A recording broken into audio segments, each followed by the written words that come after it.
نحمده ونصلي على رسوله الكريم اما بعد فاعوذ بالله من الشيطان الرجيم بسم الله الرحمن الرحيم يا ايها الذين آمنوا اتقوا الله حق تقاته ولا تموتن الا وانتم مسلمون صدق اللہ العظیم۔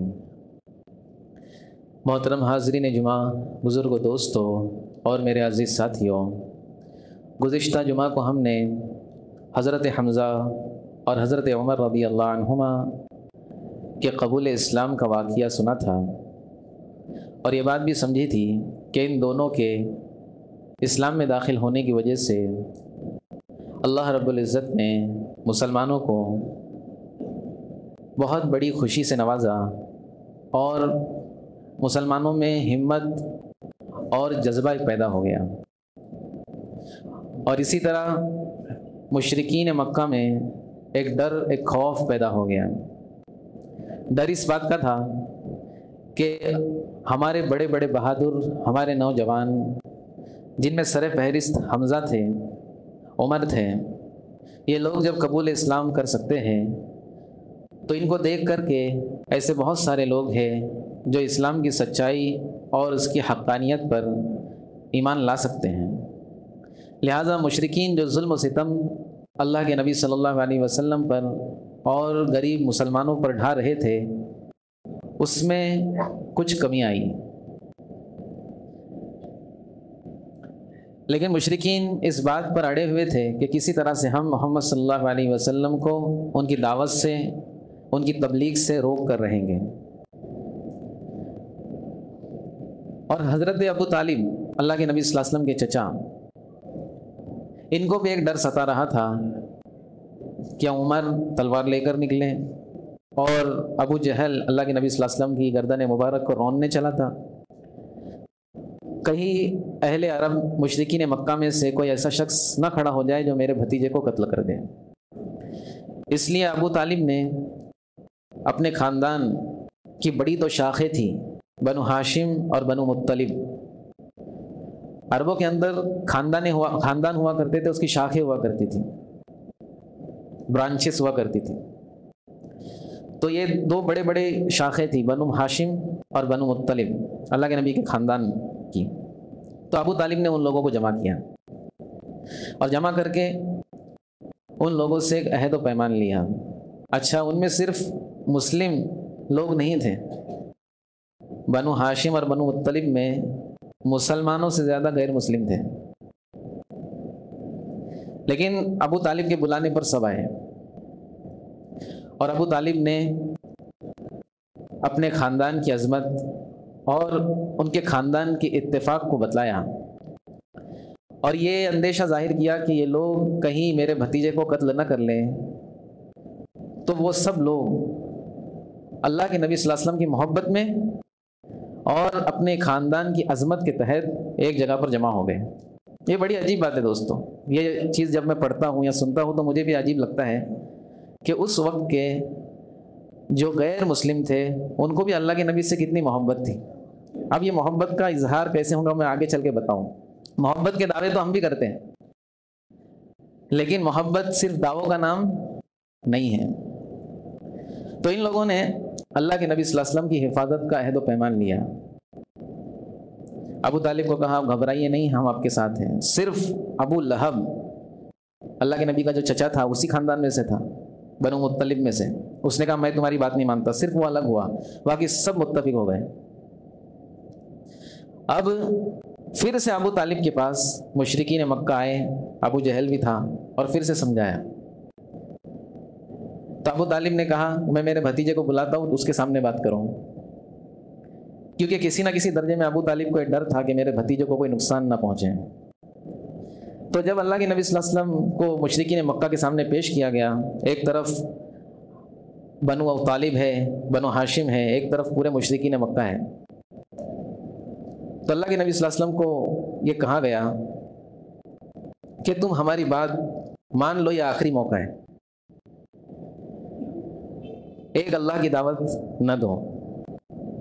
اللہ کے نبی نے فرمایا کہ تمہاری جو پیشکش ہے اس سے پہلے میں ایک بات تم کو کہتا ہوں۔ کہا کیا؟ بولو۔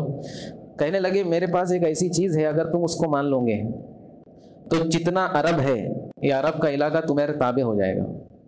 عرب مختلف جگہوں پر پھیلے ہوئے نا، یہ سب تمہارے جو ہے سرپرستی میں آ جائیں گے.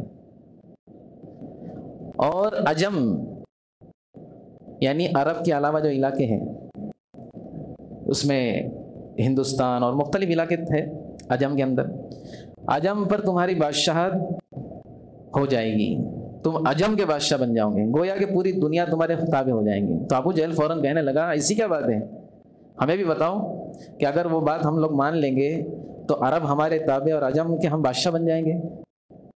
دوستو یہ جو میں جملہ کہہ رہا ہوں اس پر ہمارا یقین آنا بہت ضروری ہے. اللہ کے نبی صلی اللہ علیہ وسلم نے ارشاد فرمایا کہ ایک کلمہ ہے لا الہ الا اللہ محمد الرسول اللہ، اگر تم نے اس کو مان لیا تو عرب تمہارے تابع اور عجم پر تمہاری بادشاہت قائم ہو جائے گی. ابو جہل تالیاں بجاتا ہوا اللہ کے نبی کی بات کو رد کرنے لگا اور کہا چلو چلو اس کو اپنی بات سمجھ میں آنے والی نہیں ہے. حالانکہ دوستو اس کو اللہ کے نبی کی بات سمجھ میں نہیں آ رہی تھی. یہ چیز اللہ کے نبی صلی اللہ علیہ وسلم نے جو کہی تھی کہ عرب و عجم کے بادشاہ بن جاؤں گے، حضرت عمر کے زمانے میں ثابت ہوئی ہے کہ حضرت عمر رضی اللہ عنہ کی جب خلافت تھی، اسلام اس تیزی سے پھیلا، قدس فتح ہوا، افریقہ کے علاقے فتح ہوئے اور مختلف علاقے، بلکہ ایک شخص کہتا ہے، ایک رائٹر لکھتا ہے اپنی کتاب میں کہ اگر 10 سال حضرت عمر کی اور حکومت ہو جاتی تو پوری دنیا کا ایسا کوئی کونا نہ ہوتا جہاں پر اسلام کا پرچم نہ لہراتا. اللہ رب العزت نے تمام علاقے جو ہے اسلام کی جو ہے نا زیر نگی کر دی تھی حضرت عمر کے زمانے میں. بہرحال ابو جہل یہ کہتا ہوا، سر پیٹتا ہوا، ٹالیاں بجاتا وہاں سے نکل گیا. اب مشرکین نے کہا کہ اب ان کو ہم مار تو نہیں سکتے، ان کی بھی تعداد، اور اگر ہم نے ان میں سے کسی کو مارا، محمد صلی اللہ علیہ وسلم کو نعوذ باللہ قتل کیا، تو ہمارے آپس میں اتنے جھگڑے ہو جائیں گے کہ کوئی بھی نہیں بچے گا. اب کیا کرنا چاہیے؟ کہنے لگے کہ بنو ہاشم جو محمد صلی اللہ علیہ وسلم کا ساتھ دینا چاہتے ہیں، اور بنو مطلب جس میں مشرکین بھی ہیں، جس میں مسلمانوں سے زیادہ غیر مسلم ہیں، ہم ان دونوں شاخوں کو بائیکاٹ کر دیں گے. نہ ان سے کوئی لین دین رکھیں گے، نہ ان کو اپنی لڑکی دیں گے، نہ ان کی لڑکی کریں گے، ان سے کوئی نکاح وغیرہ کا کوئی مسئلہ نہیں رہے گا، تجارت نہیں کریں گے، کوئی مہربانی نہیں کریں گے، کوئی بات نہیں کرے گا، اور ان کو ایک گھاٹی میں ہم بند کر دیں گے. 3 سال تک دوستو 3 سال تک بنو ہاشم اور بنو مطلب شیب ابی طالب میں رہے. ابی طالب کی نام سے ایک جگہ خاص تھی، گھاٹی تھی، ان لوگوں کو مکہ سے اس جگہ پر ٹرانسفر کیا گیا اور وہاں پر ان کو رکھا گیا، اور اتنا خطرناک بائیکاٹ کیا گیا کہ کوئی بھی ان سے بات نہیں کر سکتا تھا، کوئی بھی ان سے لین دین نہیں کر سکتا تھا. 3 سال ایسے گزرے ہیں صحابہ کرام پر، اور ان لوگوں پر جو میں کہہ رہا ہوں کہ اللہ کے نبی کی محبت غیروں کے دل میں اتنی تھی کہ ان لوگوں پر جو اسلام قبول نہیں کیے ہیں، صرف اللہ کے نبی کی محبت کی وجہ سے ان کے بچے بھی بھوکے رہے ہیں. کھانا ختم، اناج ختم، سب چیزیں ختم ہو گئی. صرف ان لوگوں سے آپ خرید سکتے ہو جو لوگ مکہ کے باہر سے آتے ہیں، اور جو لوگ مکہ کے باہر سے تجارت کرنے کے لیے آتے تھے، مشرکین مکہ ان کو اتنے زیادہ بھاؤ دے کر کے سامان خریدتے تھے کہ وہ ان غریب مسلمانوں کو جو شیب ابی طالب میں ہے وہ دیتے ہی نہیں تھے. بولے ہم تم کو کیوں دیں گے، وہ ہم کو زیادہ دام دے رہے ہیں. ایسی پالیسی. اب 3 سال کسی طرح سے بچوں نے، عورتوں نے، جب ان کے بچے روتے تھے تو جو لوگ ظاہری اعتبار سے تو ان کے ساتھ میں تھے لیکن وہ مسلمانوں کے لیے ہمدردی رکھتے تھے، وہ بھی تڑپ جاتے تھے باہر. ایسے بھی کچھ لوگ تھے جو اللہ کے نبی صلی اللہ علیہ وسلم کا کھلم کھلا ساتھ تو نہیں دے رہے تھے، لیکن مشرکین کا بھی ساتھ نہیں دے رہے تھے، بس ایک ڈر کی وجہ سے ان کے خلاف بولتے نہیں تھے. اب اللہ کا کرنا ایسا ہوا کہ ان کے آپس ہی میں جھگڑے ہونے لگے کہ یہ کون سی بات ہو گئی، تم جو ہے بائیکاٹ کر کے رکھے ہو، بچوں اور عورتوں پہ ظلم کر رہے ہو، ان کو کھانا نہیں پہنچنے دے رہے ہیں. یہ دوستو ہر زمانے میں ہوتا ہے، اور یہ اللہ کے نبی کے ساتھ ہوا ہے. آج بھی دیکھیں ایسے علاقے ہمارے سامنے ہیں کہ چاروں طرف سے ان کو بند کر دیا گیا ہے. لیکن دوستو ایسوں کے ساتھ اللہ کی مدد ضرور آتی ہے. لہٰذا ان کے آپس میں جھگڑے ہونے لگ گئے. اب کچھ لوگوں نے جو غیر مسلم تھے انہوں نے مشورہ کیا کہ اب شیب طالب سے مسلمانوں کو اور ہمارے بھائیوں کو کس طرح نکالا جائے. تو ان لوگوں نے 4-5 لوگوں نے بیٹھ کر کے میٹنگ کی کہ ہم کل حرم شریف جائیں گے اور وہاں پر اختلافی باتیں کریں گے. لہٰذا ایک شخص گیا، کہنے لگا کہ یہ برداشت نہیں ہوگا ہم سے، سب میں مجلس سے لگی ہوئی تھی، یہ ہمارے بھائی جو ہے ہم پیٹ بھر کے کھانا کھائیں اور یہ بھوکے رہیں، ان کے بچے روتے رہیں. دوسرے نے کہا ہاں یہی بات صحیح ہے. وہ 5-6 جن مشورہ کر کے گئے تھے. سب لوگ جو ہے جو دبی ہوئی آوازیں تھیں مسلمانوں کی ساتھ دینے کی خواہش تھی لیکن ڈر کی وجہ سے نہیں دے پاتے تھے، سب لوگوں کی آواز بلند ہونے لگی، ہاں ہاں یہ غلط ہے غلط ہے۔ ابو جہل نے کہا لگتا تم لوگ مشورہ کر کے آئے ہو۔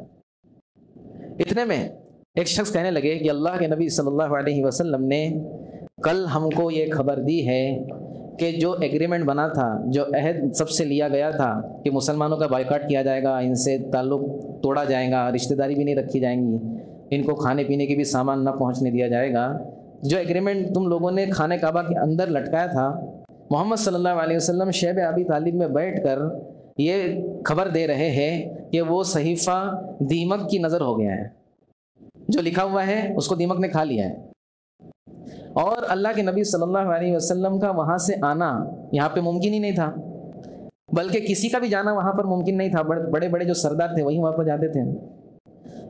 تو ابو طالب نے کہا فوراً کہ اگر یہ میرے بھتیجے کی بات سچی ہے تو تم کو یہ سب ناٹک ختم کرنا پڑے گا، یہ جو ہم کو تم لوگوں نے قید کر کے رکھا ہے چھوڑنا پڑے گا، اور اگر بھتیجے کی بات غلط ہو گئی تو ہم سب اپنے بھتیجے کا ساتھ چھوڑ دیں گے، پھر تم دیکھو اور وہ دیکھے۔ تو ابو جہل نے کہا ٹھیک ہے ٹھیک ہے۔ جب جا کر کے دیکھا گیا جو صحیفہ لکھا ہوا تھا، اللہ کے نبی صلی اللہ علیہ وسلم کے کہنے کے مطابق وہ صحیفہ پورا ختم ہو گیا تھا، اس پر صرف لکھا ہوا تھا بسمک اللہم، جہاں جہاں اللہ کا نام تھا وہ بچا ہوا تھا، باقی جو شرطیں لکھی ہوئی تھی سب مٹ گئی تھی۔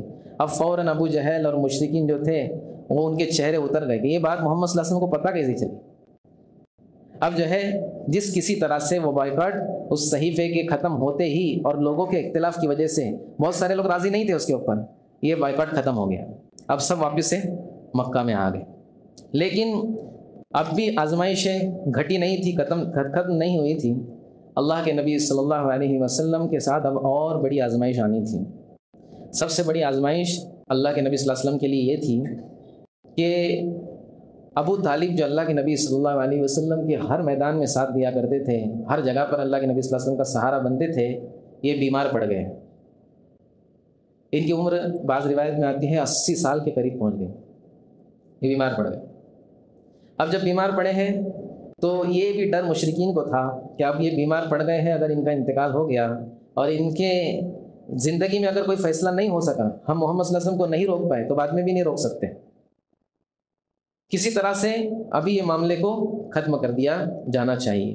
بہرحال ابو طالب کا انتقال کا وقت آیا، ابو طالب کے پاس ابو جہل اور مختلف لوگوں کے نام موجود ہیں سیرت میں، وہ سب جمع تھے اور وہ کہہ رہے تھے کہ ابو طالب کیا تم ایسے دین کو جو تمہارے باپ دادا کا نہیں ہے چھوڑ کر مرو گے؟ اب اللہ کے نبی صلی اللہ علیہ وسلم آئے، دیکھا ابو جہل بیٹھا ہوا ہے، مشرکین بیٹھے ہوئے ہیں۔ اللہ کے نبی صلی اللہ علیہ وسلم نے اپنے چچا سے کہا چچا جان صرف ایک بار کلمہ پڑھ لیجیے۔ ابھی تک چچا نے کلمہ نہیں پڑھا ہے لیکن ساتھ کیسا دے رہے ہیں، صرف ایک بار کلمہ پڑھ لیجئے تاکہ میں کل قیامت کے دن اللہ کے سامنے اس کلمے کے ذریعے آپ کی سفارش کر سکوں، آپ کو نجات مل جائے۔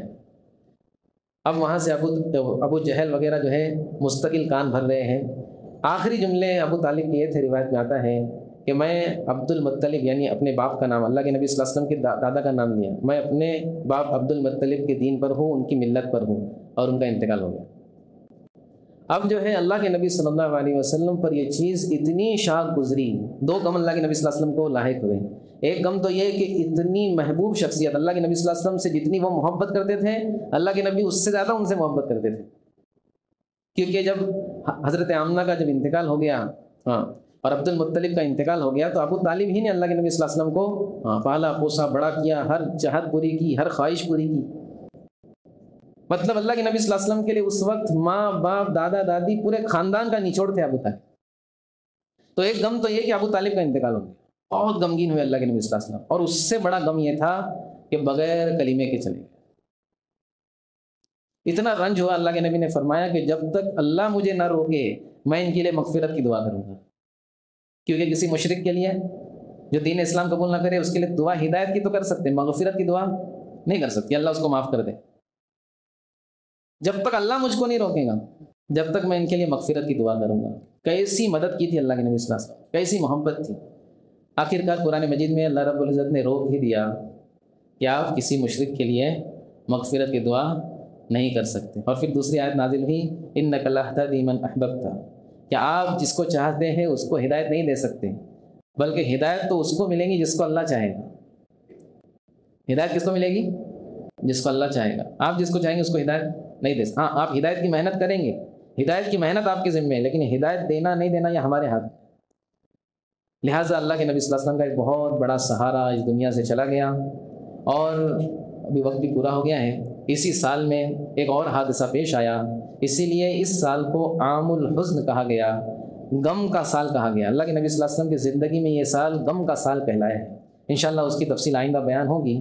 اس واقعے سے ہم کو یہ سبق ملا آج سیرت سے، کہ ہم کو اللہ کے نبی صلی اللہ علیہ وسلم سے کم اتنی تو محبت ہونی چاہیے جتنی وہ غیر مسلموں کو تھی، جو اللہ کے نبی کی محبت میں شیب ابی طالب نے اپنے بچوں تک کو بھوکا رکھا۔ آج سوچے اپنی زندگی پہ ہم غور کریں کہ ہم نے دین اسلام کے لیے، اللہ کے نبی کے لائے ہوئے دین کے لیے کیا قربانیاں دی ہیں۔ سوچنے سے پتہ چلے گا دوستو ہم تو دین کو مٹانے کے چکر میں پڑے ہوئے۔ اللہ ہماری حفاظت فرمائے۔